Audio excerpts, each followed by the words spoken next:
जम्मू कश्मीर में दूसरे चरण के चुनाव का मतदान जारी। 6 जिलों की 26 विधानसभा सीटों पर वोटिंग जारी। सुबह 11 बजे तक 24% से ज्यादा मतदान।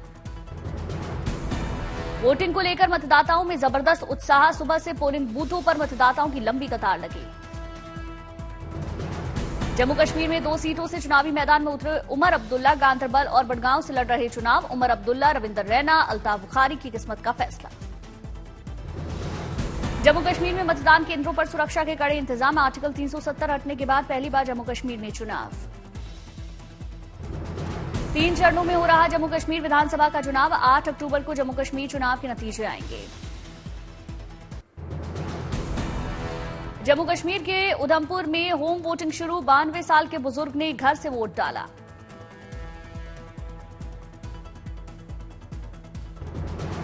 जम्मू कश्मीर विधानसभा चुनाव को लेकर प्रधानमंत्री मोदी ने ट्वीट किया, लिखा अपना वोट जरूर दें और लोकतंत्र को मजबूत बनाने में अहम भूमिका निभाएं। पीएम मोदी ने की युवाओं से अपील, का युवा और फर्स्ट टाइम वोटर भागीदारी निभाएं।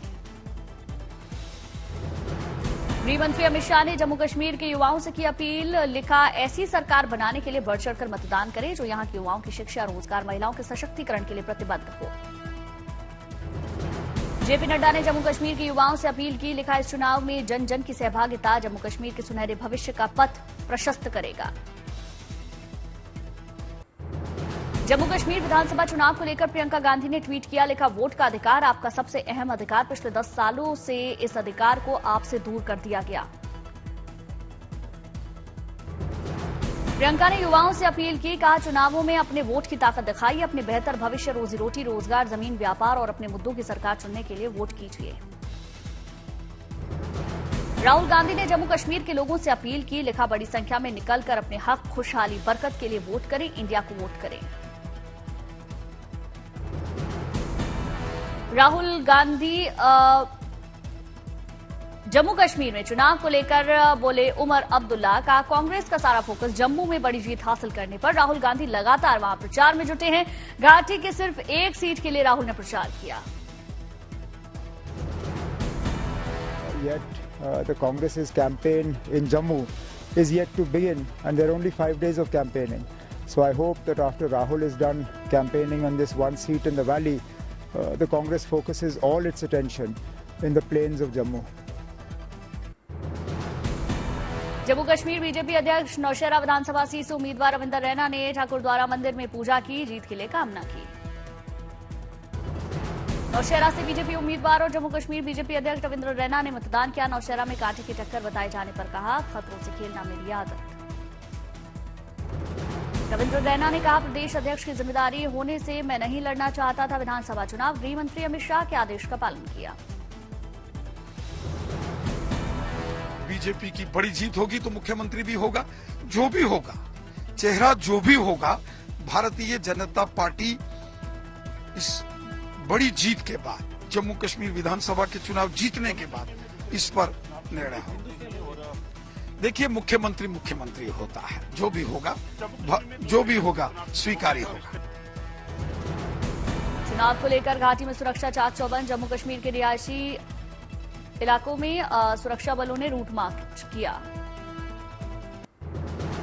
जम्मू कश्मीर के मंडेर में मतदान जारी। लोगों में वोटिंग को लेकर उत्साह। नेशनल कॉन्फ्रेंस उम्मीदवार जावेद राणा ने सुबह सुबह वोट डाला। बडगांव में लोगों में मतदान के प्रति उत्साह। सुबह से मतदान केंद्र पर लंबी कतार। बडगांव में कम्युनिटी हॉल पोलिंग बूथ पर मतदाताओं के लिए सुरक्षा के बेहद सख्त इंतजाम। आउटसाइडर्स को रोकने के लिए मतदाताओं के दोनों ओर लगाई गई कटीले तारों की बाड़। जम्मू कश्मीर रियासी में महिलाओं में लोकतंत्र का महापर्व को लेकर जबरदस्त उत्साह नजर आया। सुबह से पोलिंग बूथ पर महिलाओं की लंबी कतार दिखी। पुरुष भी बढ़ चढ़कर मतदान कर रहे हैं। राजौरी में पिंक पोलिंग बूथ पर बने सेल्फी पॉइंट पर महिलाओं में क्रेज दिखा। मतदान के बाद अपनी फोटो खिंचवाती दिखी महिलाएं। जम्मू कश्मीर चुनाव प्रक्रिया देखने श्रीनगर पहुंची विदेशी राजनयिक, भव्य स्वागत हुआ। 16 देशों के 20 राजनयिकों ने देखी जम्मू कश्मीर में चुनाव प्रक्रिया। डेलीगेशन में अमेरिका, रूस, यूरोपीय संघ के प्रतिनिधि शामिल। उमर अब्दुल्ला ने साफ शब्दों में कहा, पर्यटकों की तरह विदेशी राजनयिकों को चुनाव में बुलाना अच्छी बात नहीं है। उमर अब्दुल्ला ने चुनाव के दौरान राजनयिकों को जम्मू कश्मीर बुलाने पर सवाल उठाए, कहा फिर विदेशी पत्रकारों को क्यों नहीं बुलाते। किसी भी जर्नलिस्ट को जिन्होंने अप्लाई किया था इस इलेक्शन को कवर करने के लिए, उन्हें इजाजत नहीं मिली, लेकिन एक गाइडेड टूर टूरिस्ट की तरह इन डिप्लोमेट्स को लाके यहाँ इलेक्शन दिखाए जा रहे हैं, ये अच्छी बात नहीं है। तीसरे फेज के लिए राहुल गांधी करेंगे प्रचार, जम्मू और सोपोर का दौरा कर फूकेंगे चुनावी बिगुल। जम्मू में प्रोफेशनल के साथ राहुल गांधी करेंगे खास बातचीत। हरियाणा में प्रधानमंत्री मोदी की चुनावी रैली, गुहाना में विशाल जनसभा को संबोधित कर रहे प्रधानमंत्री मोदी। हरियाणा में चुनावी मैदान में शुरू होने जा रहा मायावती का चुनाव प्रचार, सबसे पहले जींद से शुरू करेंगे चुनावी प्रचार। बिहार में उपेंद्र कुशवाहा आज से शुरू कर रहे बिहार यात्रा, एनडीए के घटक दल आरएलएम चीफ अगले साल होने वाले विधानसभा चुनाव के मद्देनजर यात्रा कर रहे हैं। कोलकाता में आरजीकर अस्पताल मामले को लेकर बीजेपी का प्रदर्शन, दोपहर 1 बजे बीजेपी का कालीघाट चलो मार्च, सीएम ममता का इस्तीफा मांगा। आप संयोजक अरविंद केजरीवाल ने आरएसएस प्रमुख मोहन भागवत को चिट्ठी लिखी, पूछे 5 सवाल।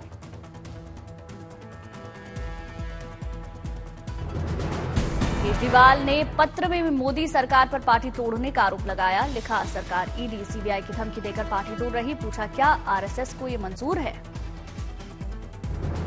केजरीवाल ने भागवत से पूछा कि बीजेपी पथ भ्रमित हो तो उसे सही रास्ते पर आरएसएस लाए, क्या आपने कभी पीएम को ये सब गलत काम करने से रोका। पीएम की रिटायरमेंट को लेकर केजरीवाल ने पूछा, जिस कानून के तहत लालकृष्ण आडवाणी को 75 पार पर रिटायर किया गया, क्या वो पीएम मोदी पर लागू नहीं होगा। मोदी सरकार के 100 दिन पूरे होने पर बोले केंद्रीय संसदीय मंत्री किरेन रिजिजू, कहा प्रधानमंत्री का फोकस आत्मनिर्भर भारत पर, हमने जनता के सामने रिपोर्ट रखी। कृषि कानून पर कंगना रनौत के बयान से बीजेपी ने किनारा किया, बीजेपी प्रवक्ता गौरव भाटिया ने कहा कंगना का निजी बयान। कृषि कानून पर टिप्पणी करके फंसी बीजेपी सांसद कंगना रनौत, कंगना ने कहा रद्द किए गए तीनों कृषि कानून दोबारा हों लागू, किसान खुद इसकी करें मांग। हितकारी लॉस वापस आने चाहिए और किसानों को खुद इसकी डिमांड करनी चाहिए, और ताकि हमारे किसान भी जैसे बाकी जगहों पे समृद्धि हो रही है, हमारे किसान की समृद्धि में कोई ब्रेक न लगे।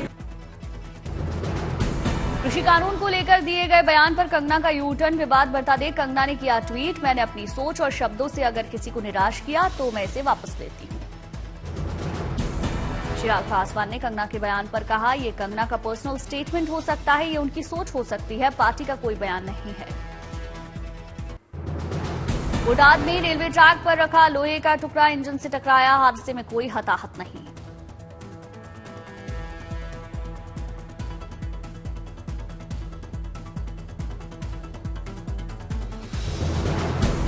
सीएम अशोक गहलोत के ओएसडी रहे लोकेश शर्मा से क्राइम ब्रांच की पूछताछ, लोकेश शर्मा ने कहा फोन टैपिंग से मेरा कोई लेना देना नहीं।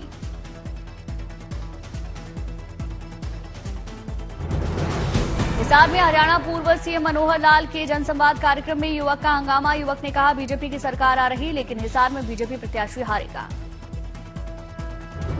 विवाद के बाद हाईवे पर संदिग्ध सूटकेस मिलने पर बम निरोधक दस्ता घटनास्थल पर पहुंचा, फिलहाल पुलिस गहन निरीक्षण में जुटी। अजमेर की केंद्रीय जेल में बंद 1993 मुंबई सीरियल बम ब्लास्ट के दोषी आतंकी इरफान की तबियत बिगड़ी, कड़ी सुरक्षा के बीच जवाहरलाल नेहरू अस्पताल में भर्ती कराया। एमपी के विदिशा में देश का एकमात्र फ्री पार्क क्रो पार्क, आपको बता दें कि बड़ी संख्या में लोग यहां पर खाना पानी कुएं को देते हैं। भोपाल में एमपी के सीएम मोहन यादव ने पैरा ओलंपिक खिलाड़ियों को सम्मानित किया, बीजेपी अध्यक्ष वीडी शर्मा मौजूद रहे। गांधीनगर में 3 दिवसीय 5वीं सजावट प्रदर्शनी का आयोजन, गुजरात के सीएम भूपेंद्र पटेल ने शिरकत की। चंडीगढ़ में पंजाब के स्वास्थ्य मंत्री बलबीर सिंह ने स्वास्थ्य विभाग के नवनियुक्त उम्मीदवारों को बांटे नियुक्ति पत्र, कहा जल्द सभी खाली पदों पर नियुक्तियां होंगी। चेन्नई के मद्रास विश्वविद्यालय में दीक्षांत समारोह का आयोजन तमिलनाडु के राज्यपाल RN रवि शामिल हुए।